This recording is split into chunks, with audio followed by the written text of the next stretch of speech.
Hello മക്കളെ, മലയാളം വ്യാകരണ ഭാഗത്ത് നിന്ന് നമ്മളോട് ചോദിക്കാൻ സാധ്യതയുള്ള വളരെ പ്രധാനപ്പെട്ട ചോദ്യങ്ങളിൽ ഒന്നാണ് സന്ധി എന്ന് പറയുന്നത്. സന്ധി എന്ന് പറഞ്ഞു കഴിഞ്ഞാൽ വർണ്ണങ്ങൾ തമ്മിലുള്ള ചേർച്ചയാണ് നമ്മൾ സന്ധി എന്ന് പറയുന്നത്. മലയാളത്തിൽ പ്രധാനമായിട്ടും 4 സന്ധികളാണുള്ളത്: ആഗമസന്ധി, ആദേശസന്ധി, ദ്വിത്വസന്ധി, ലോപസന്ധി. ഇനി ഇത് ഓരോന്നും നമുക്ക് പരിചയപ്പെടാം. നമ്മുടെ പാഠഭാഗത്തിലുള്ള ഉദാഹരണങ്ങളാണ് കൊടുത്തിരിക്കുന്നത് കേട്ടോ. ഇത് ആനന്ദാശ്രുക്കൾ എന്ന് പറയുന്ന പാഠഭാഗത്തിലുള്ള ആഗമസന്ധിയാണ്. ആഗമസന്ധി എന്ന് പറഞ്ഞു കഴിഞ്ഞാൽ 2 വർണ്ണങ്ങൾ തമ്മിൽ ചേരുന്ന സമയത്ത് പുതുതായിട്ടൊരു വർണ്ണം വരുന്നതിനെയാണ് നമ്മൾ ആഗമസന്ധി എന്ന് പറയാ. സ്തുതിയായിരിക്കട്ടെ അല്ലെ, സ്തുതി അധികം ആയിരിക്കട്ടെയാണ് സ്തുതിയായിരിക്കട്ടെ എന്ന് വരുന്നത് അല്ലെ. അപ്പൊ ഇവിടെ ആരാണ് ആഗമിച്ചത്? യകാരമാണ് ആഗമിച്ചത്.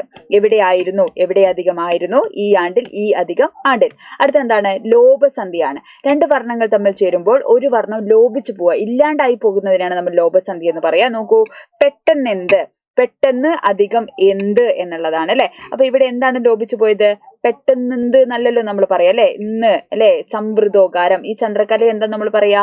സംവൃതോകാരം എന്നാണ് പറയുന്നത്. ഈ സംവൃതോകാരമാണ് എന്ത് ചെയ്തത്? ലോപിച്ചു പോയത്. കണ്ണഞ്ചിക്കും, കണ്ണ് അധികം അഞ്ചിക്കും, നീരരുവി, നീര് അധികം അരുവി. ദ്വിത്വസന്ധിയാണ് അടുത്തത്. 2 വർണ്ണങ്ങൾ തമ്മിൽ ചേരുമ്പോൾ ഒരു വർണ്ണം ഇരട്ടിക്കുന്നതിനാണ് നമ്മൾ ദ്വിത്വസന്ധി എന്ന് പറയുന്നത് കേട്ടോ.